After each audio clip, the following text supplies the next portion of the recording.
Hey guys, and welcome back to another episode of Heebee Jeebeez TV. My name is Ashley, and I like to talk about crime, creepy, and unbelievable stories. Now, before we get into today's story, just gonna send you guys my regular reminder that I always do to check out my TikTok. If you guys are interested in more content, I do post on there multiple times a day. I put more stuff on there that I don't necessarily do on YouTube. You know, TikTok is better suited for a lot more short stories, so definitely check that out if you guys want more crime, creepy, and unbelievable content. Also, again, a big thank you to everyone that has been following me from TikTok on my YouTube channel. I'm seeing a lot of new people on here, which is super exciting to me. I'm getting a little bit closer every week, so a big thank you to everyone that has chosen to follow. My TikTok has blown up quite a bit in the past week, which is extremely surprising, but also exciting. So thank you to everyone who does take the time to go over there and check it out. All right, so let's just get into the story. Now, today we're going to talk about a case that has actually bothered me quite a bit since 2011, 2012. That's around the time when I first heard about the case. I actually heard about this way before Netflix did a special on it, and when they actually did an episode of it on Unsolved Mysteries, I was super excited to see it. It was a very big case in France, and I was honestly surprised that it didn't get more international attention than it did up until, Netflix kind of brought it to the front and everyone saw what, the rest of France was seeing. So this case is quite unfathomable because, it was a father that essentially annihilated his entire family. And sadly, it's a pattern that we keep seeing quite often. For example, there's Chris Watts. There's also Tomas Jimeno.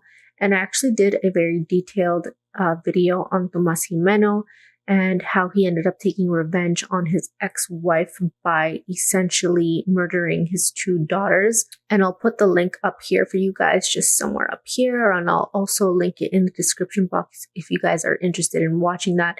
That's a very traumatic and disturbing case, and it makes me wonder what makes men who are supposed to be the protector of the family, what drives them to do something like this? There seems to be a lot of ideas on what could make them do something like this. Some people think it might be shame. Others think that it might be hidden rage, despair, wanting freedom. I'm not saying that any of these things justify for what they do, but it would be interesting, and I am curious to understand the psychological makeup of a man that would do something like this to his own family. However, in this story, there is a bit of a plot twist because this guy's family, like his siblings and his parents, cousins, whatever, they seem to think that he is innocent and that all of this is actually a big misunderstanding. So if you guys haven't already guessed, or if you can tell by the title of this video, we're going to talk about Xavier du Pont and how he murdered his entire family. So the DuPont family consisted of their father Xavier, their mother Agnes, and together they had 4 children, Arthur, Thomas, Anne, and Benoit. The family also had 2 dogs that were essentially part of the family. Agnes, at the time of her passing, was an assistant at a local Catholic school in a town called Nantes in France. The people around her described her as being quite religious, but she was a very lovely lady. She was nice, she was kind, and she regularly attended church with all of her children. Then there's Arthur. He was the oldest, and he was also adopted. He actually was Agnes's son from a different relationship, and he was just 20 years old at the time of his passing. He had recently graduated with a degree in science and sustainable development, so he was on track for a lot of great things. Then there was Thomas. He was said to have been extremely passionate about the arts, but specifically in music, and he was only 18 years old at the time. Then there's Anne. She was the only daughter of the family, and she was said to have been very similar to her mother in a sense where she was religious like her mom. She was quiet, but she was welcoming and did have a lot of friends.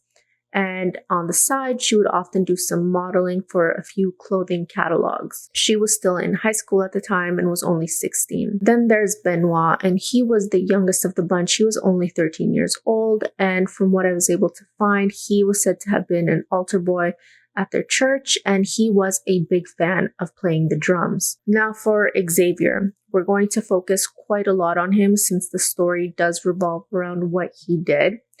And so he was born in the town of Versailles, which is just outside of Paris, on January 9th, 1961.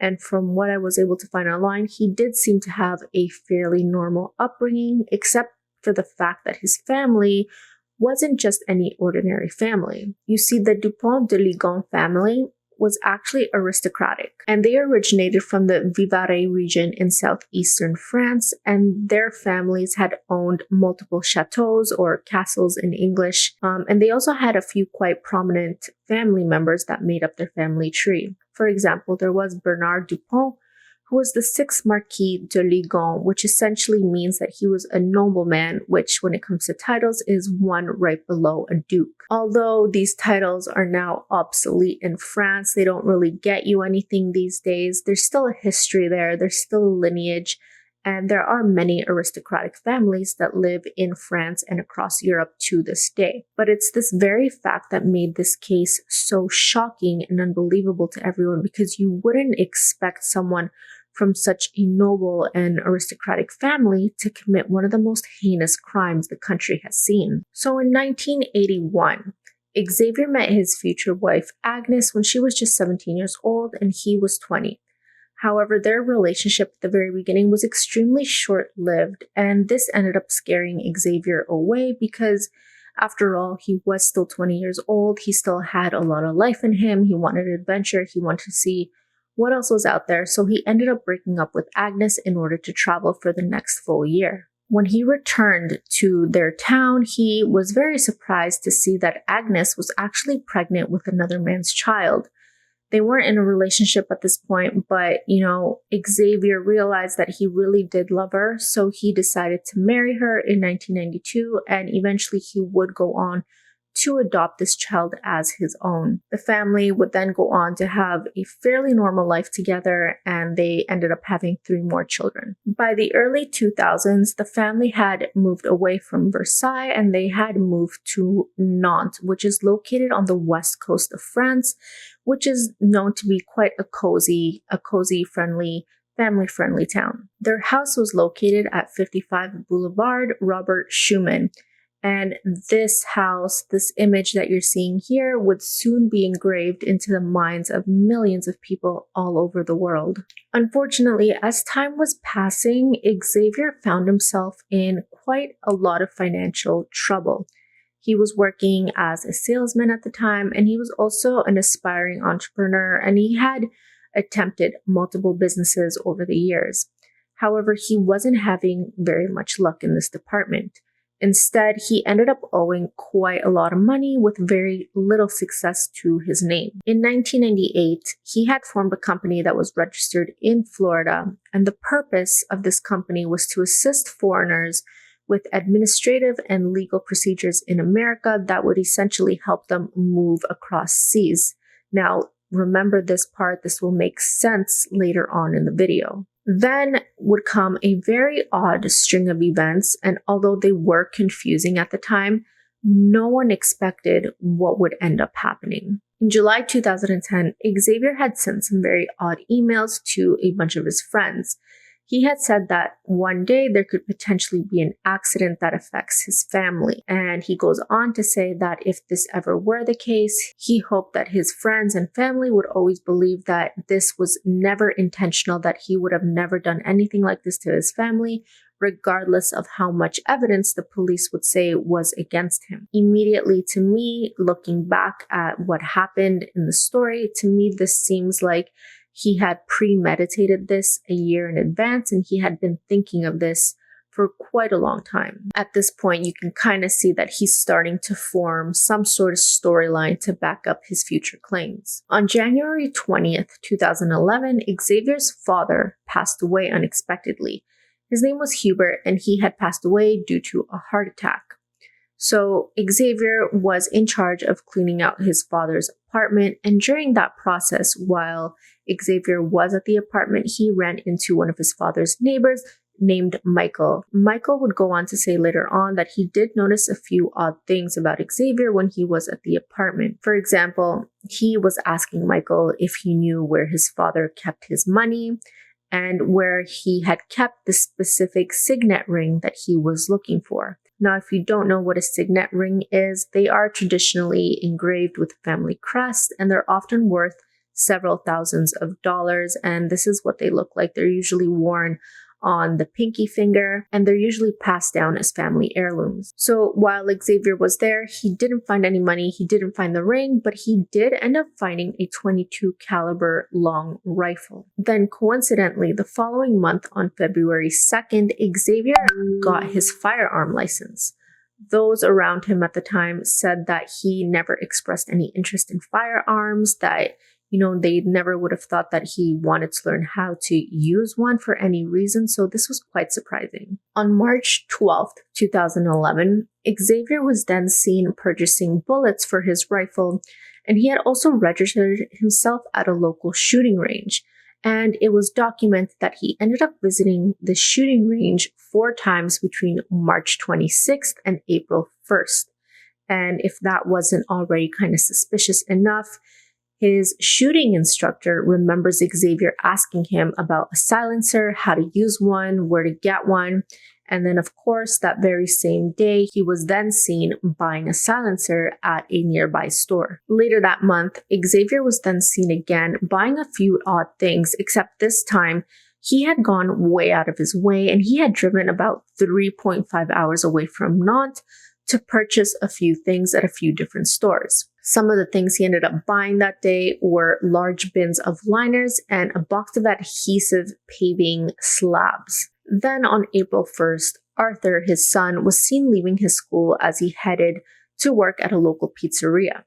However, he would never make it to work, and his boss became extremely suspicious because this was completely out of character for Arthur. He would never miss a day of work without letting his boss know. The following day, on April 2nd, Xavier was then seen again buying more suspicious materials. This time, it included 4 bags of lime, each one weighing over 20 pounds, multiple shovels from a few different shops, and all of this took place in Nantes as well. I guess by doing this, by spreading his purchases out and going to different stores, going to different towns to buy everything, he felt like his steps wouldn't be traced, but police were able to pull security footage from a lot of places where they were able to put the pieces back together. Then on Sunday, April 3rd, a neighbor of the family called Fabrice recalled seeing Agnes for the final time while Xavier was loading some heavy bags into his car, which was a Citroën C5 like the one in this photo here. That same evening, Xavier, Agnes, and all 3 children were seen at a restaurant in Nantes before heading to the movies. At approximately 10:37 p.m., Xavier then calls his sister Christine. She didn't pick up, but he did leave a voice message, and this is what it said. Essentially, he said that he wanted to talk to her, but she wasn't available, he assumed, so he said that if she were available to talk, that he would love to have some time with her. And then he went on to tell her about the evening he had just spent with his family after they had gone to dinner and the movies. Then at this point is when things drastically changed. Authorities believe that the heinous crimes were committed in the evening of April 3rd or the early hours of April 4th. However, this is a big point of contention in this case. There's a lot of confusing recounts of what actually happened, and there's a lot of people that say the dates don't fully add up. For the most part, police seem to think this happened either on the 3rd or the 4th. On the morning of April 4th, both Anne and Benoit didn't show up to school.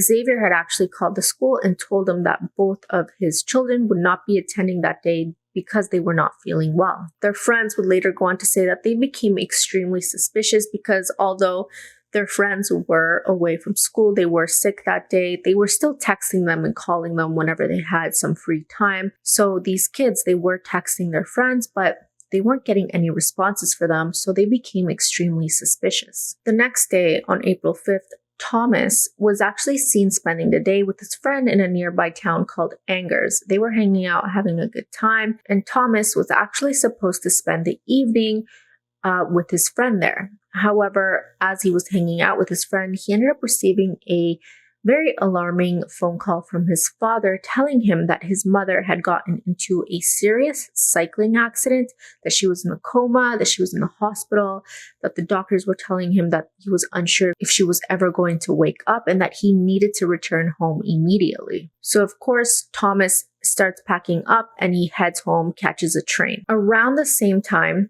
Agnes was not in the hospital. She was not in a coma. She was actually seen talking on the phone right outside her house by a witness that worked at a nearby hair salon. Additionally, it was also reported that a bailiff had actually come to the house on the 5th to collect about 20,000 euros, but no one answered the door. Now, this is where it starts to get a little bit messy with the timeline surrounding the 5th. So allegedly, when Thomas had gone home from his friend's house because his mother was in the hospital, it was already approaching 10 p.m. But then that same evening, people placed Xavier and Thomas at a restaurant called La Croix Cadeau. And this was known for being somewhat of a fancy restaurant. They had gotten a pretty pricey meal. They were sharing some wine as well. And the waiters that were serving them said that the two men hardly spoke to each other. There was some sort of tension that evening between the two of them. They also said that towards the end of their meal, Thomas was said to have not been feeling well. And at this point, it's suspected that Xavier had potentially drugged his son. The next day, his friend that he was supposed to stay with the night before contacted Thomas to see if he was okay, to see if his mother was doing all right.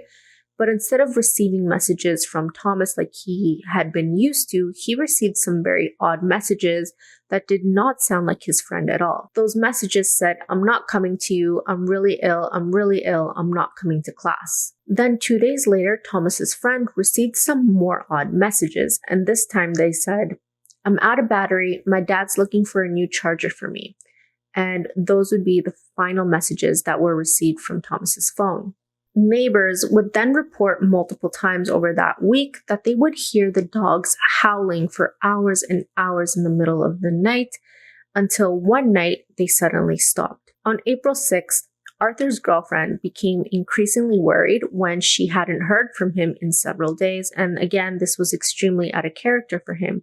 So not knowing what else to do, she decided to go to the family home and knock on the door. She did notice that there was one light on, but there was absolutely no sound coming from inside the house. No one answered the door, and there were no dogs barking. On April 7th, Xavier is then seen loading his car at the family home with a few large bags, and he was seen making multiple trips to do this. The following night, on the 8th, Xavier then sends a few emails from his laptop, and it was later traced back and it was confirmed to have come from the IP address of the family computer. Those emails ended up going to his brother-in-law, telling him that everything was perfectly fine and that he would get more information soon. Then some really strange things started happening. A few days later, on April 11th, Xavier had sent a letter to the school where Anne and Benoit were attending. And the letter said that the two children would be leaving the school because the family was moving to Australia on urgent professional matters. And then a similar letter was sent to the school where Anne was actually working at, and it had her resignation on it, along with a similar explanation about why she was leaving. And then apparently the letter was also signed by Agnes, but a lot of people presume or assume that this was forged. The same day, Xavier's immediate family then received a typed and unsigned letter that had a completely insane story. This is what the letter said. Xavier would go on to say in the letter that he was secretly working for the DEA that is based in America through one of his companies that he had set up in Florida.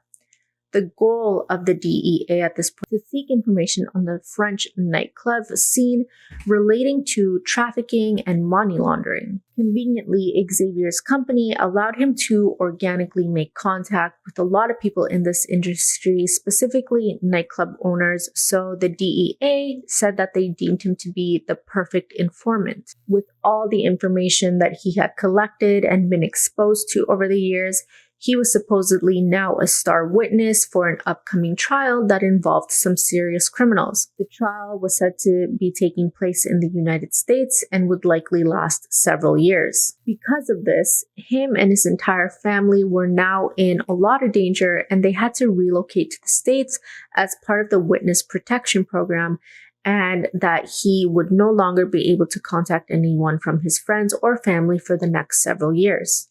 He then goes on to tell his friends and family to continue spreading the fake story that they are actually moving to Australia. Then in the letter, he goes on to give some very detailed instruction to a lot of his family members. He had instructed a man named Cedric to go to the family home before May 31st to remove whatever was left at the house. Some of the stuff inside the home was said to be given to particular people, while the rest was either to be sold or thrown away. He also gives a few other family members instructions to sell the cars, cancel the utilities, to tell other friends and family about their departure, to advise the younger children in the extended family that they shouldn't be disappointed if their cousins don't respond to them on Facebook anymore. And then he finishes the letter by stating that he designated a friend of his called Emmanuel as the main contact because he knew the rest of the family, and from there they would be able to communicate to everyone else. It's actually a very long letter, and I did my best to summarize it as much as I could without turning it into a whole video on its own. The letter is available online, and I'll link it down in the description box if you guys want to read the full letter. So moving on. On the evening of the 11th, Xavier is then seen checking into a hotel called Hotel Première Classe near Toulouse, where he stayed the 11th and the 12th. For the night of the 12th and the 13th, he then checked into another hotel called Auberge de Cassagne, which is in a town called Le Potent, using a fake name, Mr. Laurent Xavier. On both instances, he used his own credit card to pay. Finally, on April 11th, a neighbor noticed that there was something very wrong with the family home. Her name is Estelle Chapon, and she visited the family quite often. She was a family friend as well. She even did some work for them.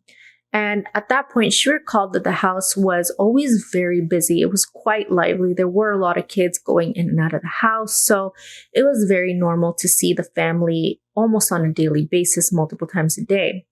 However, during this particular time on April 11th, she noticed that all of the shutters in the house were closed and that the mailbox had a sticker with a note on it that said, "Return all mail to sender." So she thought, maybe the family went on vacation. She didn't make a huge deal about this, but after 2 days of not seeing any movement in the house, she called the police. And then on April 13th, the police arrived to the house. They knocked on the door multiple times, but there was absolutely no answer, and the dogs weren't barking either. So they decided to go in to do a welfare check anyways, and they had contacted a local locksmith to unlock the door for them. Once they were inside, they didn't notice anything out of the ordinary. The house was quite tidy, aside from a few of the beds that didn't have their sheets on them. Nothing really seemed suspicious to them. Nothing was out of the ordinary. So the police really couldn't do anything about this because to them, it looked like the family had left voluntarily. Estelle, though, she was extremely suspicious at this point because in the driveway, she noticed that the only car that was missing was Xavier's car. And it was a Citroën, which is a small car. And she knew that the entire family and both dogs could not fit into that one single car, which made her question, where was the family? Then on Thursday the 14th, Xavier is then seen in a small town called La Seine-sur-Mer, a place where he had once lived in the 80s. He also happened to have an ex-girlfriend there, which he actually ended up contacting, but they didn't end up meeting. Then he was caught on CCTV footage withdrawing approximately 30 euros from an ATM machine and then checked into a hotel called Hotel Formule 1. On Friday, he then checks out, but this time he leaves his car in the parking lot and then he's seen on video footage walking through the parking lot. And this time he had a bag with him that had quite a long object in it. And many presume that this was the rifle he had gotten from his father's apartment. So Estelle at this point still wasn't giving up. She was convinced that something was wrong, and eventually her perseverance did pay off because the police ended up returning to the house on April 15th to dig a little bit deeper. This time they noticed that many of the photos in the family home were missing from their frames. However, that was the only thing that they really noticed that particular time, so they left.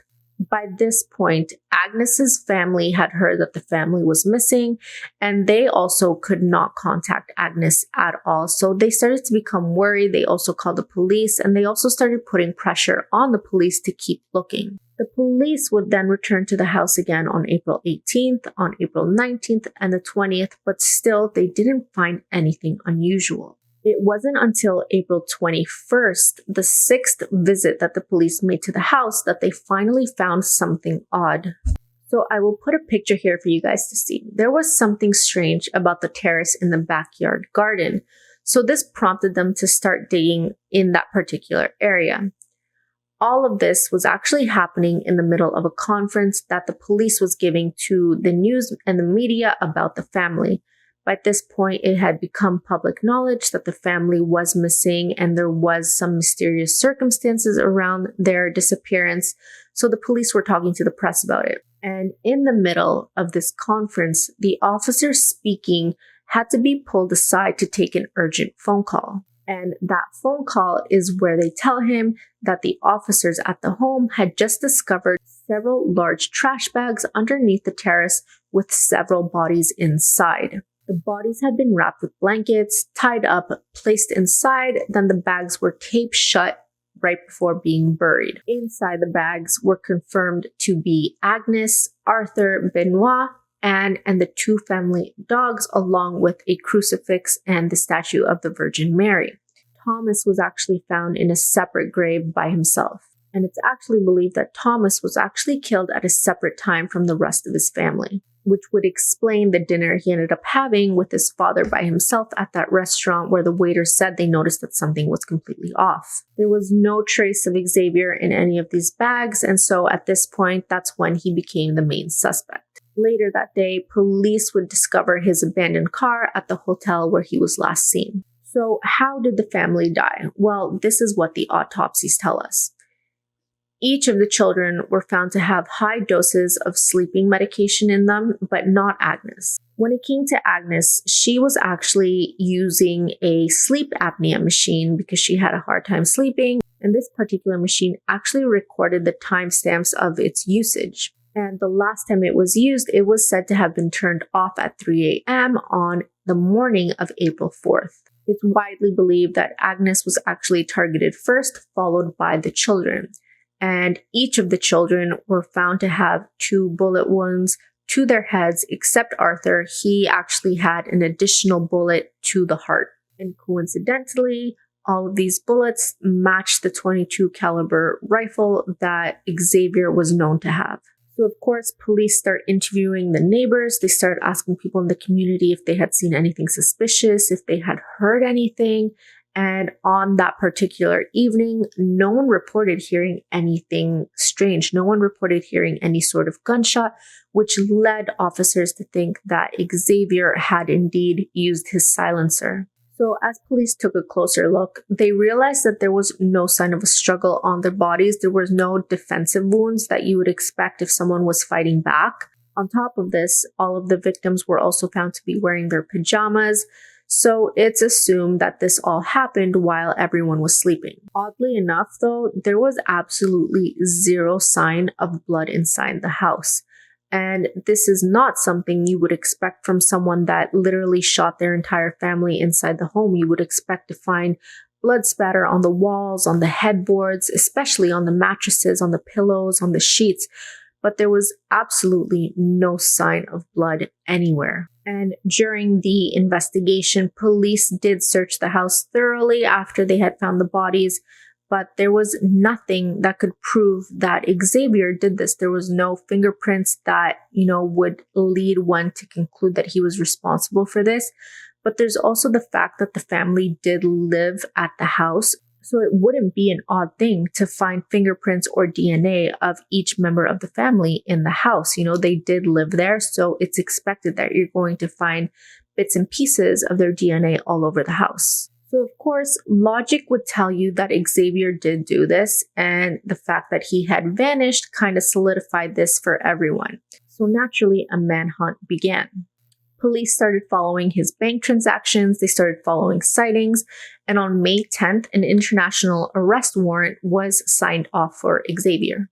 Police looked absolutely everywhere for this man. They started looking in a lot of the nearby towns. They also started looking in 40 natural caves that were said to be in the southern France area where he was last seen. They thought that he could likely have made a run for the wilderness, to hide out somewhere in the mountains or in the forests where he wouldn't easily be found in order to wait off, the investigation.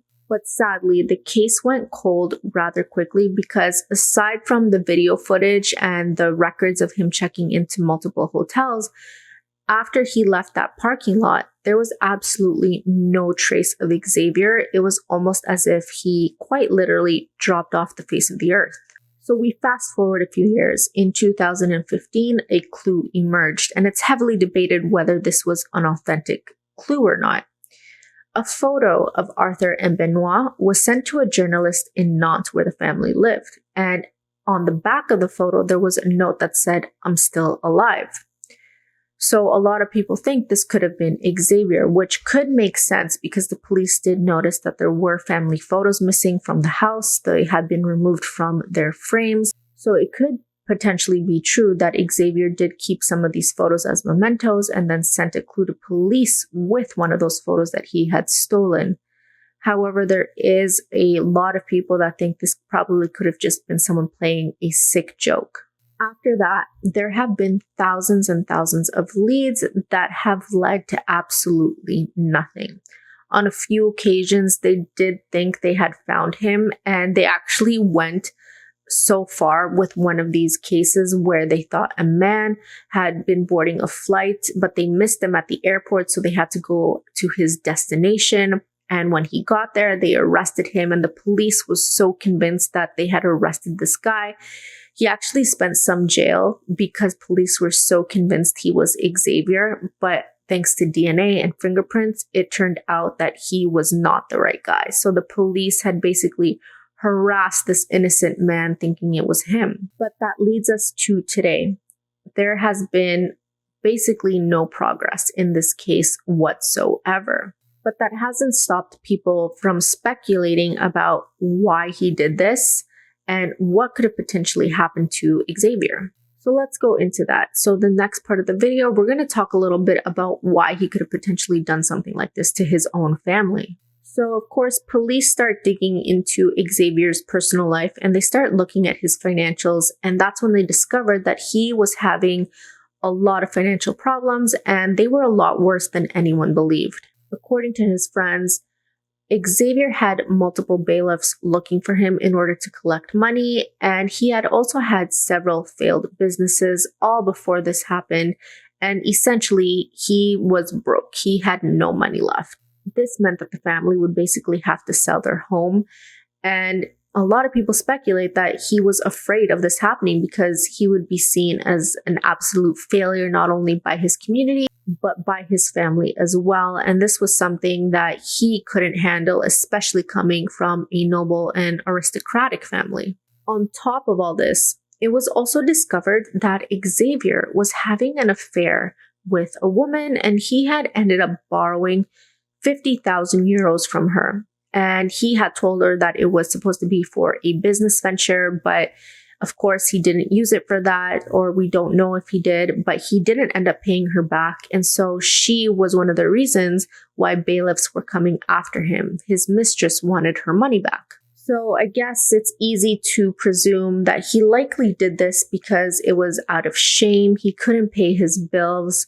But above everything else, he probably just didn't want to be seen as a loser by his family. But without Xavier or without any of the family members, we'll never actually know the full truth. That is, unless, we end up finding him by some miracle. So this all leads us to where he is. Could he still be alive? So after the family was stashed in the house, Xavier did what police are calling a trip down memory lane. He did a whole tour of a bunch of different cities across southern France. And a lot of these places were locations that had some sort of significance in his life. For example, he had gone to a town where him and Agnes were living at one point before they had children. He had also gone to a town where some of the children were born. So he was definitely looking back on his life. The last area where he was seen walking across the parking lot is known to have quite a lot of mountains. There's a lot of nature in that area. So police think that he may have chosen that area to go end his life and to be somewhere that was considered isolated. This, however, is quite heavily debated because, like we talked about earlier, there was an extensive manhunt done for Xavier. They searched the forest, they searched the mountains, the caves, and there was absolutely no sign of Xavier or any human remains. As for his credit cards, they did use them to trace him up until that final day. But after April 15, 2011, his credit cards were no longer used. So he definitely did not buy any sort of train ticket, no bus ticket, no plane ticket using his credit cards unless he somehow managed to avoid cameras and used cash. So because of the lack of clues at this point, most people seem to think that he probably took his life somewhere out in the wilderness by himself. But, there are some people, mostly his family, that think that he could very well still be alive.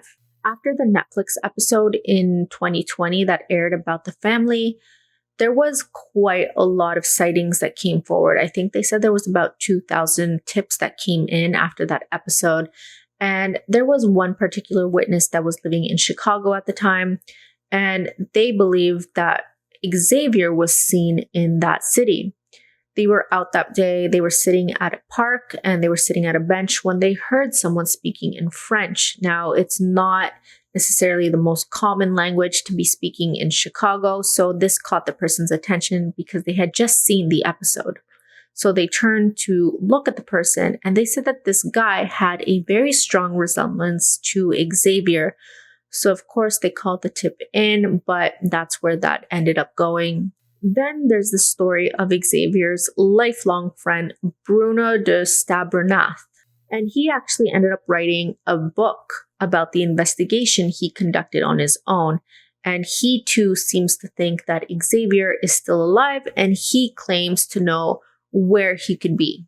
In his book, he goes on to say that Xavier likely started thinking of a way out about 1.5 years before the murders, and he explains that Xavier likely did this to his family as an altruistic murder. It was basically the best case scenario to save himself. As for where he's hiding, he seems to think that he's either in South America or Malaysia, but more likely somewhere in Asia, located between Laos, Cambodia, and Vietnam. But that's not it. As crazy as the story sounds, Xavier's family thinks that he could likely be very innocent and that he is probably telling the truth about being in the witness protection program.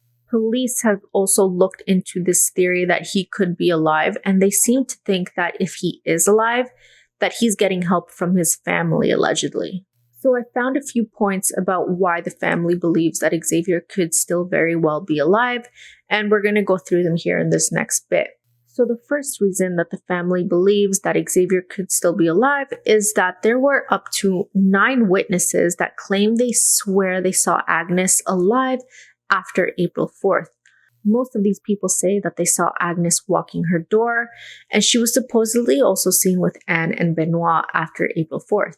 The second reason is that Anne was supposedly in contact with a lot of her children's friends after they all became suspicious when the kids were no longer attending school and were no longer responding to their messages. And apparently, she also recorded a voice message on Anne's cell phone after the 4th. The third reason is that Xavier, in the letter that he wrote to his family, he left quite a lot of detail in the notes, including where to find spare keys that were actually hidden outside near where the bodies were found. So this makes people wonder why Xavier would place the keys near the terrace where the family was found. Like, why would he bother risking being exposed if he was going through all of this trouble, right? It just didn't fully add up. The fourth reason is that the slabs where the bodies were discovered were supposedly not fully settled in. And this led the family to think that because they were still somewhat weak and soft, that they would possibly place there after Xavier had disappeared, meaning that it wasn't him. Now, the biggest piece of information that makes the family question these theories is that there was quite a lot of inconsistencies when it came to the autopsies of the family's bodies. Apparently, according to the family, the death certificates were assigned the day of the bodies were found, and they were assigned while they were still at the house. There was no DNA testing done to confirm the bodies, and police also released multiple details about the family members that simply did not add up to the bodies. For example, they said that Agnes's weight was significantly higher than what it actually was.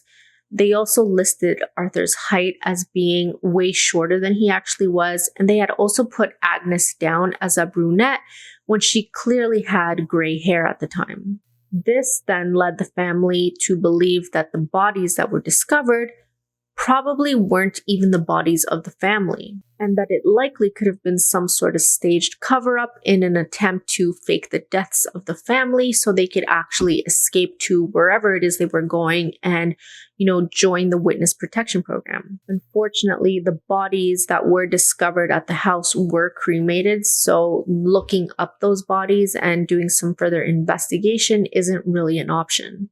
However, all of this is challenged because the consensus seems to be that the DEA would just simply not go out of their way to fake an entire family's death in order to put them into the witness protection program.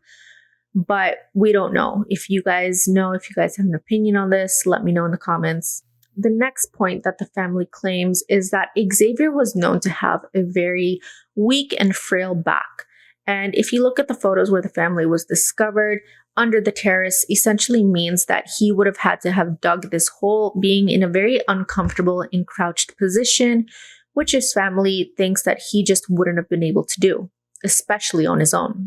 This particular claim is then challenged by Xavier's friend Bruno, the guy who wrote the book, and he says that approximately 2 weeks before the murders, Xavier was actually doing some yard work in the back with his two sons, and essentially they were digging up the soil, which basically meant that he had his own sons dig their graves.